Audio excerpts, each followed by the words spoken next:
Oke, Assalamualaikum warahmatullahi wabarakatuh. Selamat pagi semuanya, salam sejahtera, semoga sehat selalu ya. Ya, kita lanjutkan materi pagi ini tentang pendekatan efisiensi pemasaran. Jadi setelah kita mereview materi sebelumnya tentang pendekatan kelembagaan dan pendekatan fungsional, saatnya kita sekarang belajar bagaimana menganalisis efisiensi pemasaran itu. Oke, kita buka dulu dengan berdoa ya, silakan.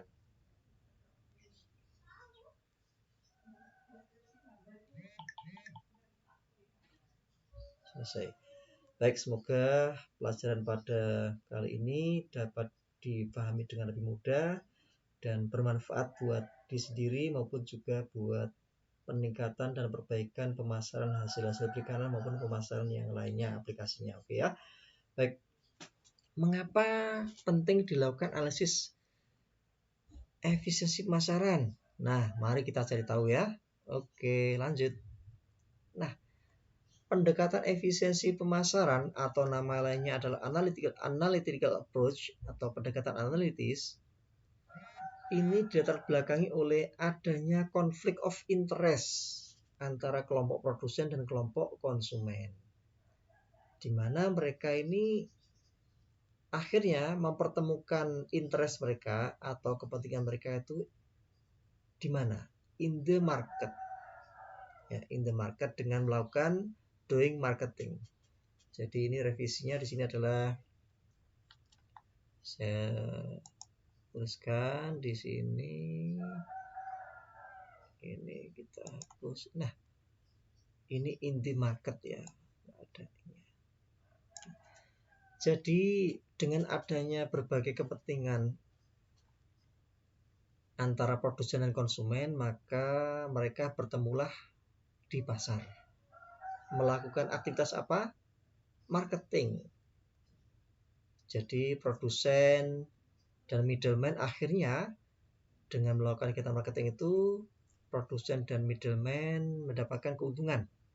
Konsumen mendapatkan kepuasan. Pemerintah berpeluang untuk mendapatkan pendapatan. Dan itu artinya pendapatan itu akan meningkatkan pertumbuhan ekonomi ya bagi negaranya. Nah, konflik of interest itu seperti apa yang terjadi antara produsen dan kelompok konsumen? Jadi begini, kalau konsumen itu interestnya apa? Inginnya membeli barang, membeli ikan itu dalam jumlah yang banyak, murah, berkualitas tinggi.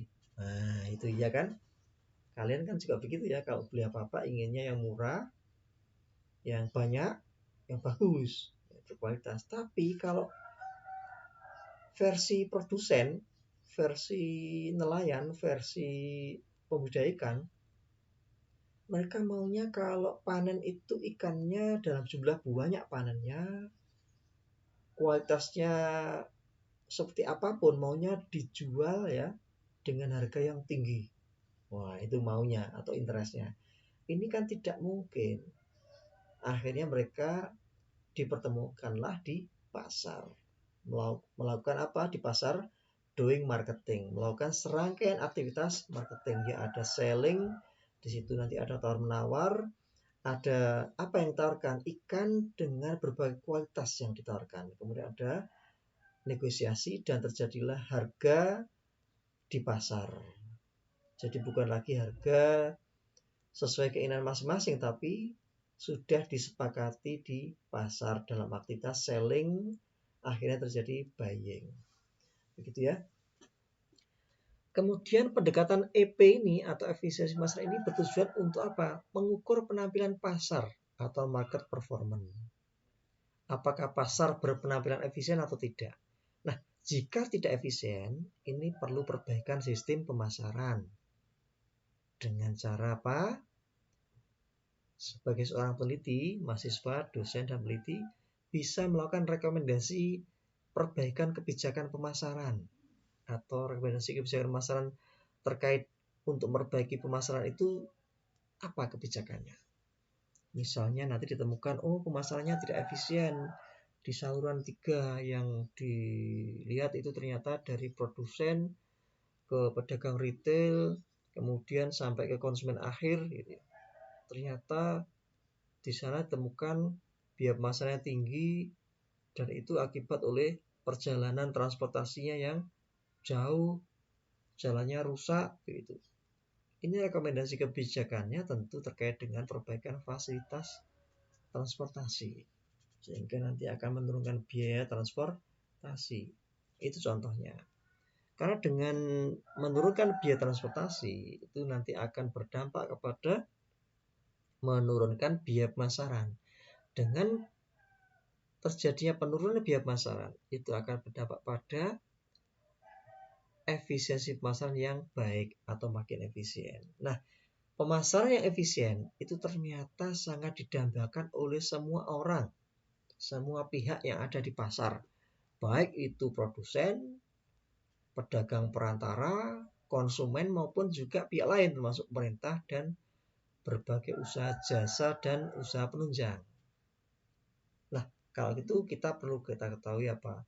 Sumber ketidakefisienan suatu pemasaran itu ada 3. Ya. Yang pertama karena salurannya pemasarannya panjang. Nah, yang kedua biaya pemasarannya tinggi. Yang ketiga terjadinya kegagalan pasar, baik itu diakibatkan oleh alam maupun diakibatkan oleh manusia. Baik itu sebagai pedagang yang ingin untung sendiri di pasar dengan menimbun, dengan membuat kebijakan yang monopoli, itu kegagalan pasar. Maupun diakibatkan oleh alam, misalnya ada bencana alam, begitu ya. Maupun oleh manusia yang sebagai government membuat kebijakan yang tidak menguntungkan pasar. Nah, sehingga konsumen mendapatkan harga dengan harga yang cukup mahal atau tidak wajar begitu, sehingga tidak puas. Itu akibat sumber ketidakefisien yang nomor 3, kegagalan pasar. Termasuk juga tingginya biaya pemasaran. Jadi pemasaran yang efisien itu sangat didambakan oleh semua pihak. Ya, baik konsumen, produsen, pedagang, pemerintah maupun usaha-usaha lainnya. Nah, secara umum efisiensi pemasaran itu dapat diukur berdasarkan rasio antara input dan output, di mana input itu meliputi tenaga kerja, mesin, energi, dan lain-lain. Ini kalau dalam pemasaran maka tercermin pada total cost of marketing atau total biaya pemasaran. Sedangkan output ini meliputi sebenarnya produk output ini, tapi di sini meliputi waktu, bentuk, tempat, dan kepemilikan. Jadi outputnya adalah produk ikan yang bernilai guna secara waktu, bentuk, tempat, dan kepemilikan. Gitu ya. Ini tercermin pada total revenue atau total nilai penjualan, atau kalau dalam satuan barang namanya total, bukan total, harga ecerannya. Jadi input nanti di harga input per unit, kalau output bisa harga output per unit. Kalau total berarti total harga input, maupun kalau output berarti total harga atau total penerimaan, total nilai penjualan output itu. Coba kita lanjutkan. Semoga dapat dipahami dengan mudah. Nah, jika bahan dasar analisis efisiensi pemasaran yang sudah kita share di video sebelumnya telah diketemukan hasilnya, ya, maka melakukan analisis efisiensi pemasaran ini akan dengan lebih mudah. Baik itu nanti ada 6 ya. Efisiensi pemasaran dapat kita analisis menggunakan 6 ukuran. Yang pertama adalah rasio efisiensi, yang kedua margin pemasaran, dan yang ketiga adalah efisiensi pemasaran menurut Pak Sukartawi ya. Kemudian nomor 4 adalah producer share yang dibandingkan dengan middleman share.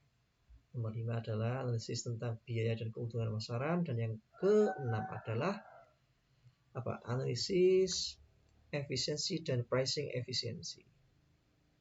Operational efisiensi di sini. Ya. Operational efisiensi ya. And pricing efisiensi. Ini adalah 6 ukuran alat ya untuk mendeteksi efisiensi pemasaran. Yang pertama kita sebut sebagai Yang pertama kita sebut sebagai rasio efisiensi, di mana input dibandingkan dengan outputnya. Tadi sudah dikatakan inputnya itu dapat tercermin pada biaya pemasaran atau BP. Sedangkan output tercermin pada total revenue. Jika persatuan, jadi kalau jika per unit maka BP per unit. Kalau outputnya per unit berarti price per unit atau harga ecerannya, maka BP per HE.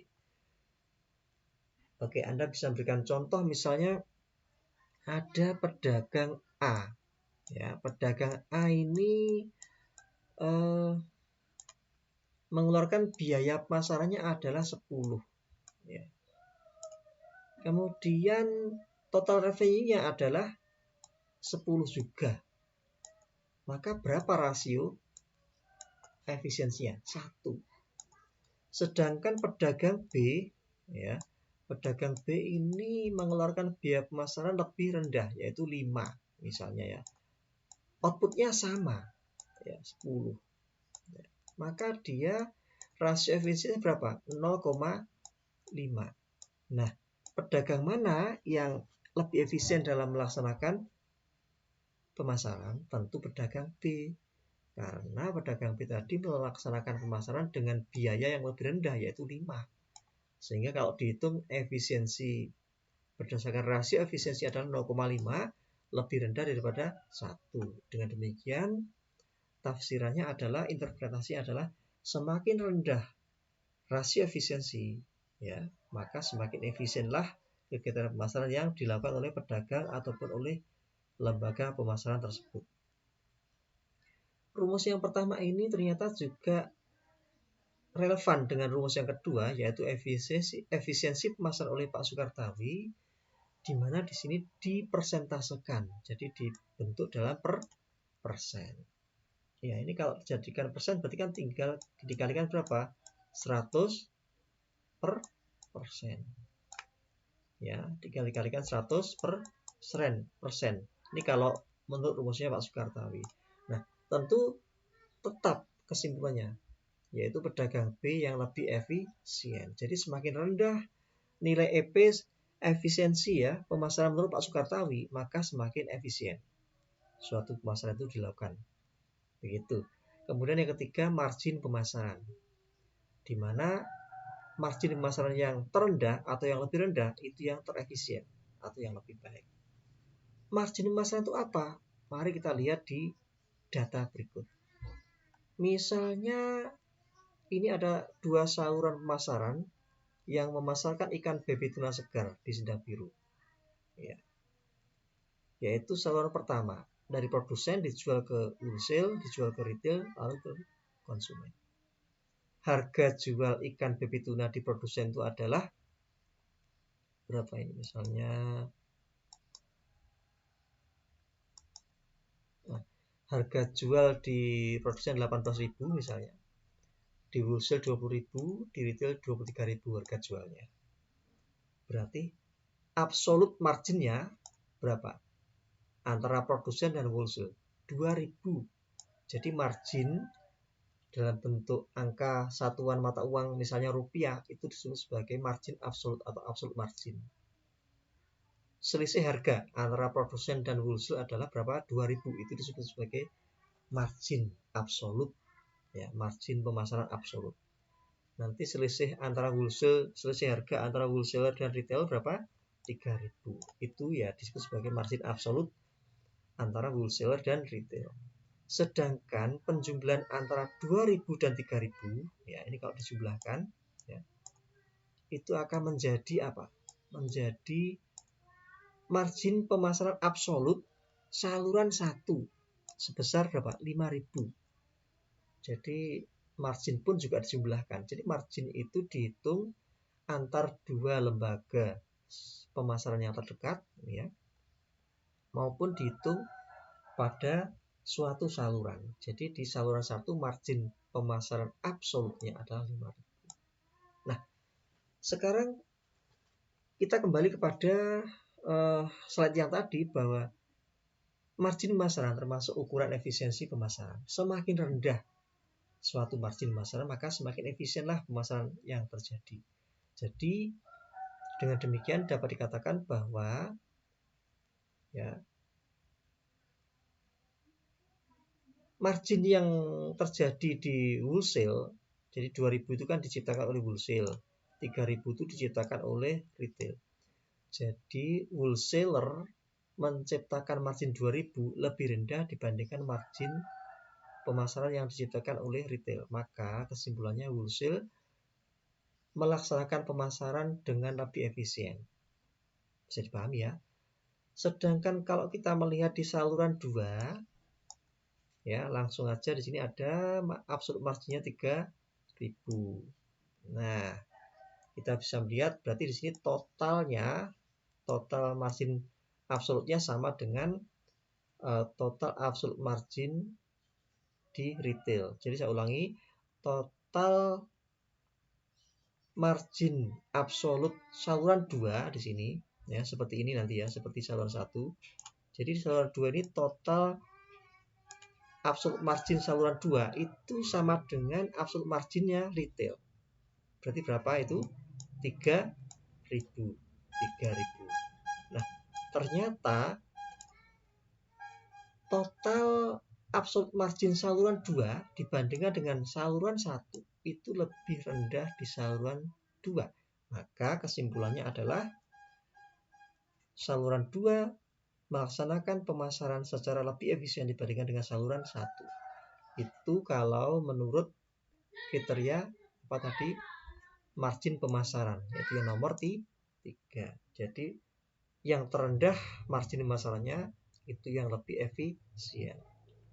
Kemudian ukuran yang keempat adalah untuk mendeteksi efisiensi pemasaran adalah dengan membandingkan antara persen margin pemasaran dengan Fisherman share atau producer share, di mana pemasaran yang efisien itu jika FS lebih dari persen MP-nya. Rumus FS adalah PF per PR kali 100%, di mana PF adalah farmer price, harga ikan di tingkat farmer atau produsen. Ya, kalau F farmer, kalau P produsen. PR retail price, harga di tingkat konsumen akhir. Ya, di konsumen akhir yang dibeli oleh konsumen akhir itu loh, atau tingkat retail. Nah, sedangkan rumusnya persen MP adalah MP absolut dikurangi dengan PR dibagi dengan PR kali 1%. Nah, mari kita lihat contohnya di slide yang tadi ini. Nah, kita lihat di sini. Kita hitung dulu FS-nya. Jadi si produsen itu dapat share berapa dari pemasaran di saluran 1. Kita hitung di sini. FS-nya rumusnya adalah farmer price atau producer price-nya 18. Ya kan? Ini 18. Kemudian retail price-nya 23.000. Ini 23.000. Dikali 100%, ketemu angka 78,26%. Sedangkan MP-nya sudah dihitungkan di sini, persen MP-nya di sini, yaitu tadi MP-nya kan 5.000. Nah, ini 5.000 dibagi dengan retail price-nya, ini 23.000 kali 1%, ketemu angka 21,73%. Lalu bandingkanlah antara ya FS di saluran 1 sebesar 78, dibandingkan dengan yang 21,73%. Berarti lebih besar mana? Lebih besar FS-nya. Dengan demikian, oleh karena FS lebih besar daripada persen MP, maka saluran 1 ini pemasaran juga efisien. Sekarang kita lihat pada saluran 2. Ya, pada saluran 2, persen MP-nya adalah 15%. FS-nya ketemu 85%, di mana 85% lebih tinggi juga dibandingkan dengan 15%. Maka saluran 2 juga efisien. Nah, saluran 2 ini dibandingkan saluran 1 lebih efisien mana? Nah, bandingkan nilai FS yang terbesar antara saluran 1 dan 2. Di mana saluran 1 ya, saluran 1 itu FS-nya 85, saluran 2 FS-nya berapa? 78.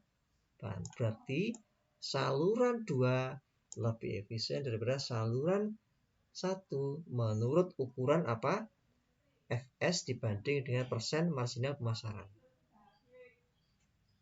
Margin pemasaran maksudnya. Nah, jadi begini, pemasaran itu sesungguhnya adalah bagi-bagi apa?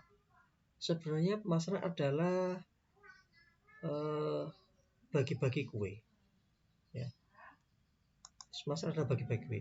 Jadi kuenya berupa ikan, semula seharga 18, kue akhir dari ikan ini adalah bernilai 23.000. Jadi kue yang dibagi itu ternyata bernilai berapa? 23.000 yang semula 18.000. Nah, 23.000 itu dibagi ke siapa? Kepada retailnya dapat 3.000, ya kan? 2.000-nya itu masuk wholesale. Nah, 18.000 itu masuk ke pada produsen. Maka nanti rumusnya persen wholesale marginnya, ini WM-nya adalah berapa? 2.000 per 23.000 kali 100%. Sedangkan persen retail marginnya RM, ya persen RM-nya adalah 3.000 dibagi dengan 23.000. Begitu. Kalau membandingkan persen wholesale margin dengan ini ya, dengan persen retail margin lebih tinggi mana? Ternyata kalau kita hitung tetap lebih tinggian persen RM. Maka menghitung absolute margin dengan menghitung persen margin itu akan menghasilkan kesimpulan yang sama untuk mendeteksi lebih efisien pemasarannya wholesaler atau retailer. Ternyata lebih efisien pemasaran yang dilakukan oleh siapa? Wholesaler, karena secara absolut margin lebih rendah, yaitu 2.000 dibandingkan 3.000 ya, lebih rendah. Secara wholesale margin dan retail margin persen itu juga lebih rendahan persen WM dibandingkan persen RM. Coba Anda hitung. Gitu. Bisa dipahami ya? Baik. Dengan demikian kita bisa kembali kepada slide sebelumnya tadi ya, bahwa nomor 4 ini adalah persen MP dibanding dengan Fs, di mana dikatakan efisien jika Fs lebih besar daripada MP. Jadi begini, di dalam saluran tadi itu begini, agar produsen itu dapat share, maka dihitung pakai Fs. Agar pedagang perantara, yaitu wholesale dan retail itu dapat share, maka dihitunglah apa? Persen margin pemasaran oleh middleman, baik itu oleh wholesale maupun retail. Nah, bagian yang diterima oleh middleman disebut persen middleman share, yang dibagi ke dalam persen wholesale share dan persen retail share. Bisa juga dibentuk absolutkan. Sedangkan share yang terima produsen tadi apa? Producer share. Nah, sedangkan konsumen dapat apa? Jadi suatu sistem pemasaran pada saluran satu ini dikatakan efisien itu kan jika Fs-nya lebih besar daripada persen wholesale dan retail margin atau persen MP-nya, ya kan? Jadi lebih besar. Dan jangan lupa ketika Fs lebih besar dari MP, itu cenderung konsumen akan mendapatkan kepuasan. Karena apa? Karena konsumen akan menemukan harga jualnya itu lebih terjangkau. Begitu. Kalau marginnya rendah ya lebih rendah, maka harga jual ke retail kan juga tidak terlalu tinggi. Artinya konsumen akan merasakan kepuasan dari sisi harga. Nah, belum dari sisi kepuasan kualitas, dari sisi kepuasan layanan dan sebagainya. Jadi makanya tadi di slide sebelumnya kita sudah jelaskan bahwa pemasaran yang efisien itu didambakan oleh semua pihak, baik produsen, pedagang perantara yang di calon satu itu ada wholesale retail maupun oleh konsumen, di mana produsen dan wholesaler retailer ini mendapatkan keuntungan, mendapatkan share yang sebanding dengan kinerjanya, sedangkan konsumen mendapatkan kepuasan. Oke ya, bisa dipahami ya. Baik, kita lanjutkan ke pendekatan yang kepada alat ukur untuk mendeteksi efisiensi pemasaran yang nomor 5, yaitu biaya pemasaran dan keuntungan. Dikatakan efisien itu, ini ada kaitannya dengan nomor 3 ya. Dikatakan efisien itu jika biaya pemasarannya rendah. keuntungannya rendah. Loh, kok rendah Pak? Gitu ya. Atau lebih tepatnya keuntungannya reasonable, atau yang keuntungannya itu wajar. Iya. Kalau versi pemasaran yang efisien, maka keuntungannya yang rendah, atau yang reasonable. Kalau versi produsen dan pedagang, maka dia ingin keuntungan yang tinggi. Ingat ya. Jadi memang betul seorang pedagang, seorang produsen ingin untung yang tinggi, itu adalah interest dia. Tapi kalau versi pemasaran yang efisien, maka dikatakan efisien itu jika dia mengambil keuntungan yang wajar, yang rendah, cenderung rendah. Baik, kita contohkan di slide yang tadi, Mas Yan. Ya, kita contohkan di sini.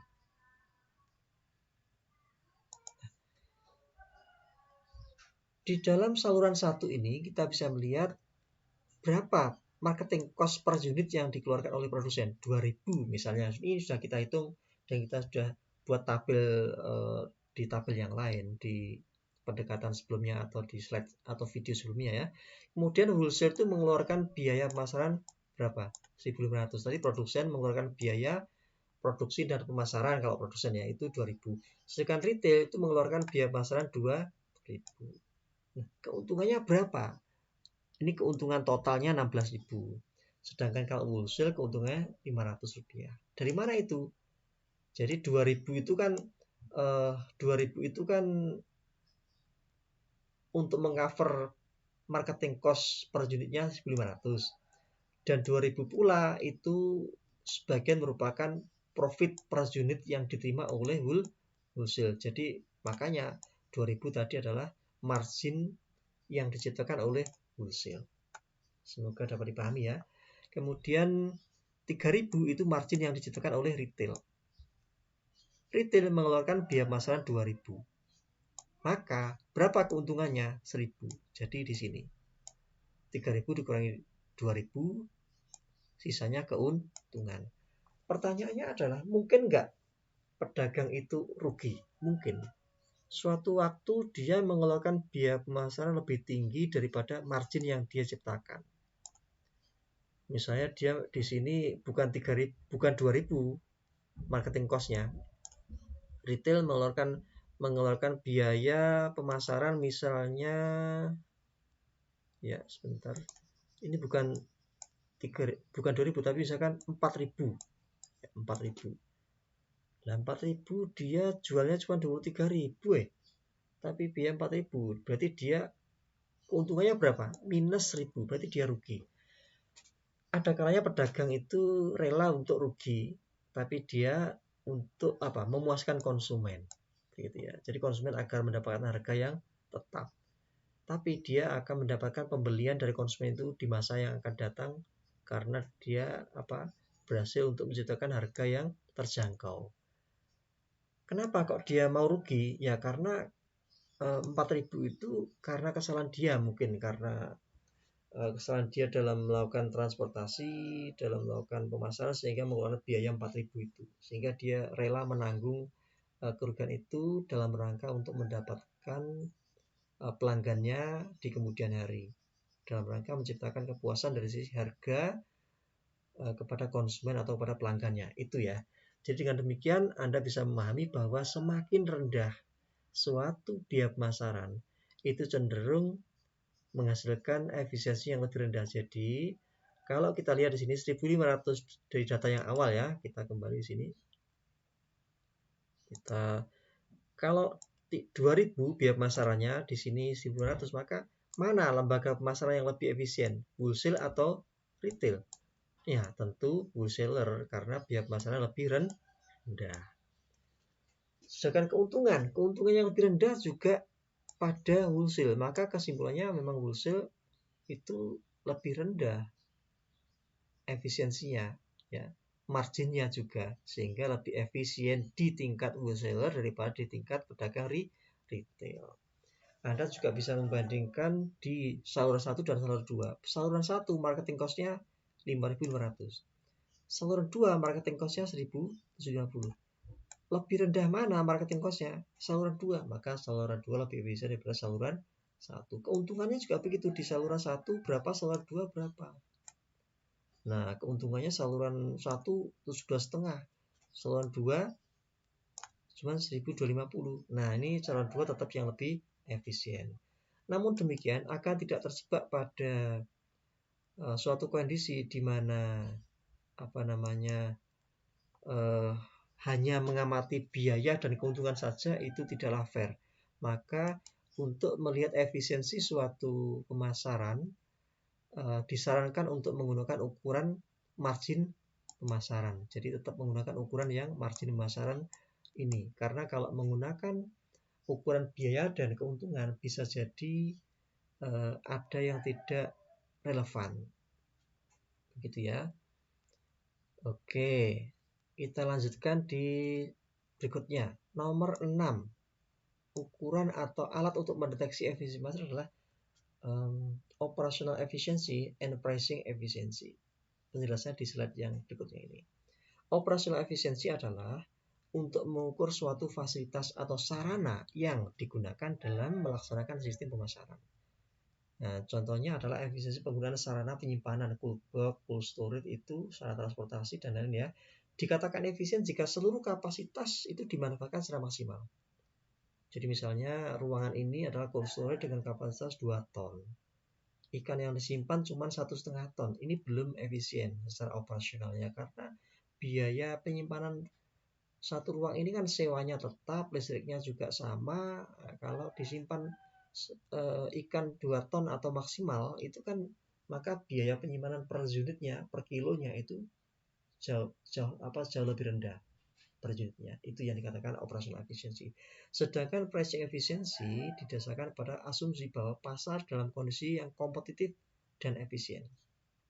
Maka harga yang terjadi mencerminkan apa? Biaya yang dikeluarkan.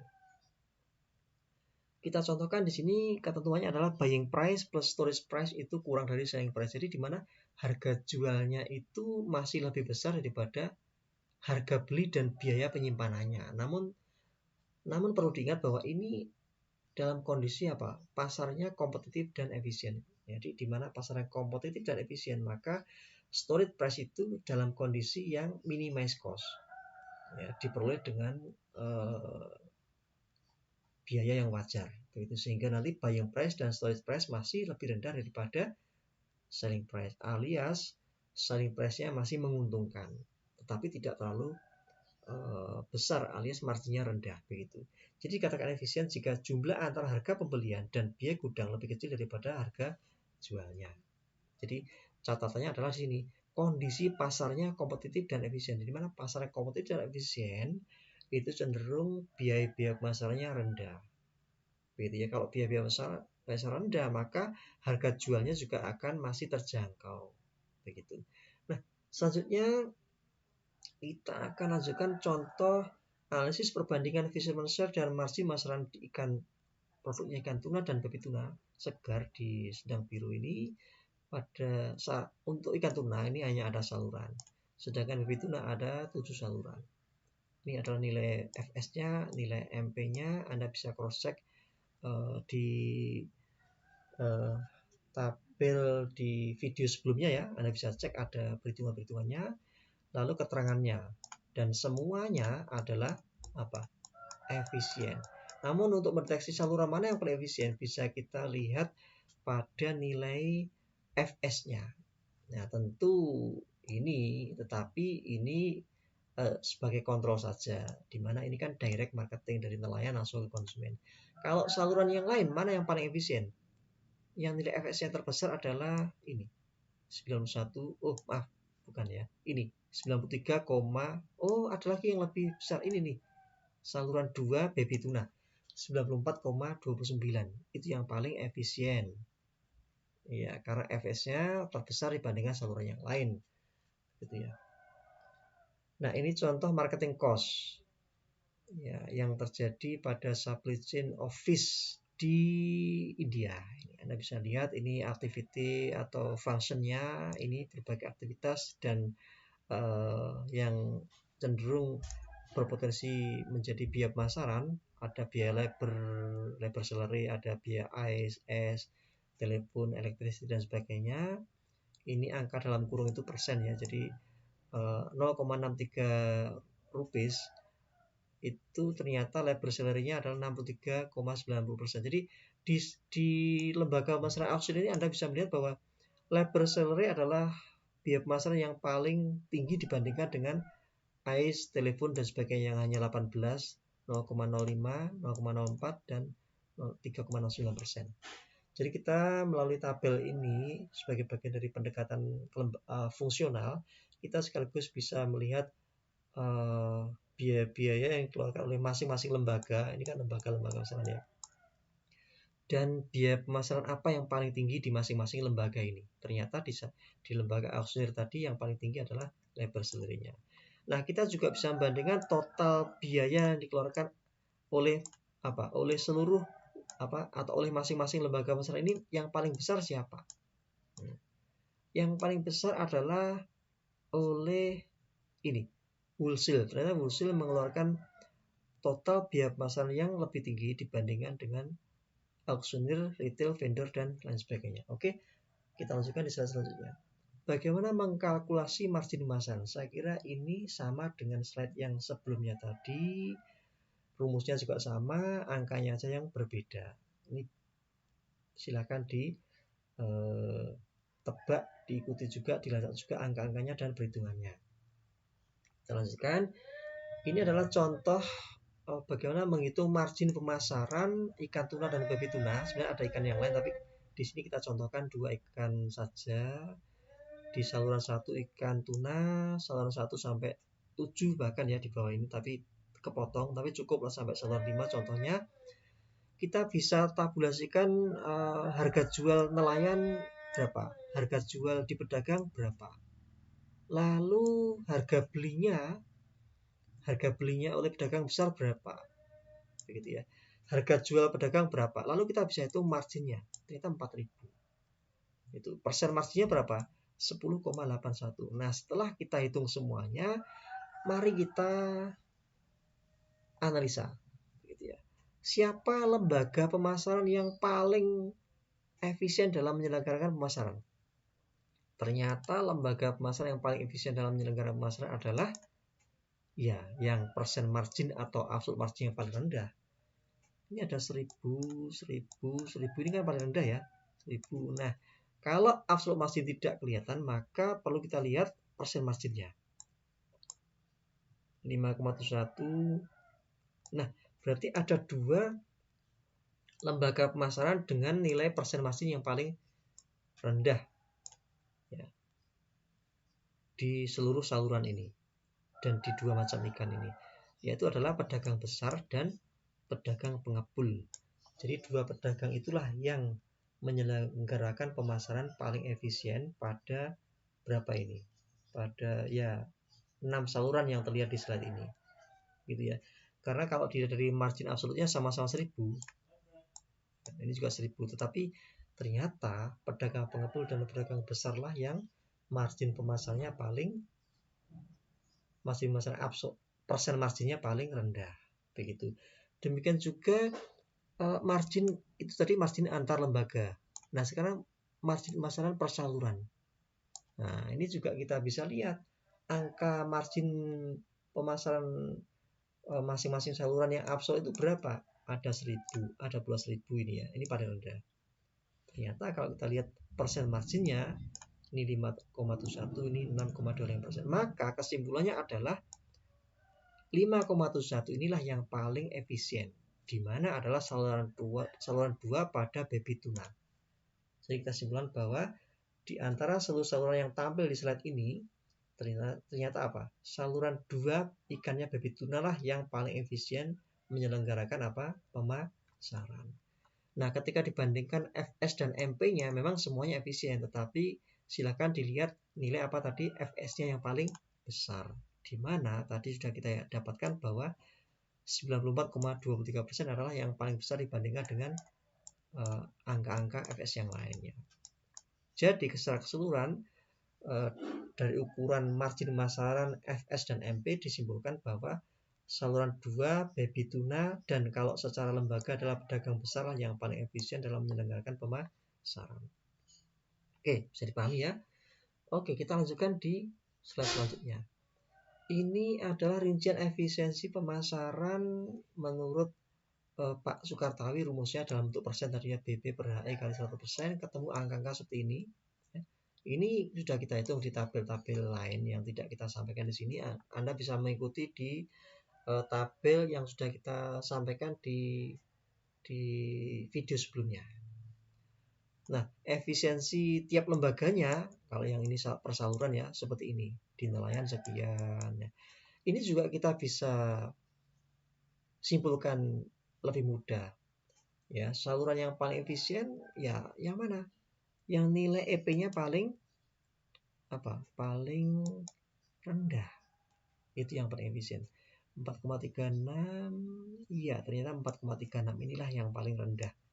Berarti saluran 1 ikan tongkol ini paling rendah nilai efisiensinya, sekaligus yang paling efisien penyelenggaraan pemasarannya. Gitu ya. Sedangkan antar lembaga kita bisa melihat mana yang paling rendah. 0,11 kah? Oh, masih ada yang lebih rendah. Jadi masih ada yang lebih rendah di sini. 0,04 kayaknya. Ini nih. Ya, ini.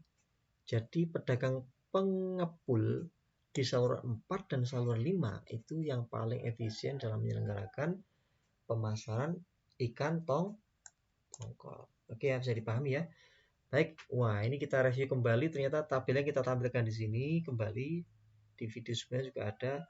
Anda bisa amati ini perhitungan-perhitungannya per per lembaga pemasaran ya, pedagang, nelayan. Ini biaya-biaya pemasarannya. Kalau nelayan itu campur antara biaya produksi dan biaya pemasaran. Lalu bagaimana identifikasi terkait dengan margin pemasaran, total penerimaan, keuntungan untuk pedagang pengepul. Kita lihat di slide selanjutnya. Ini. Iya. Ternyata kita bisa simpulkan bahwa ini slide selanjutnya ya. Kita bisa simpulkan di sini juga ada perhitungan-perhitungan margin pemasarannya, efisiensi pemasarannya, FS-nya ya.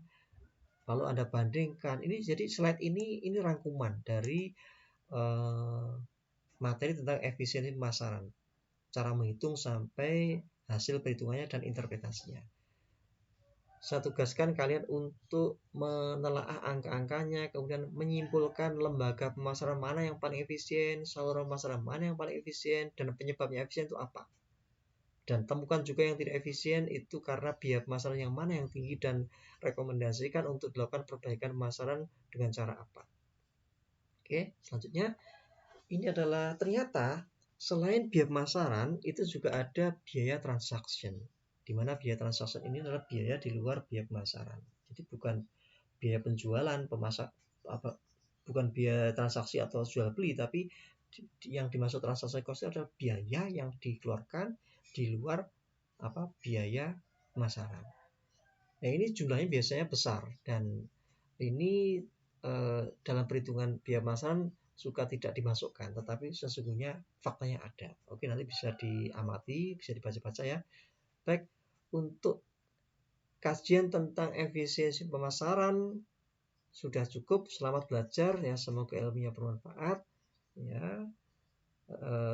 Nanti bisa dilanjutkan diskusi di video di YouTube maupun melalui Google Classroom, dipersilakan. Oke, tetap semangat ya. Kita akhiri. Wassalamualaikum warahmatullahi wabarakatuh. Selamat pagi.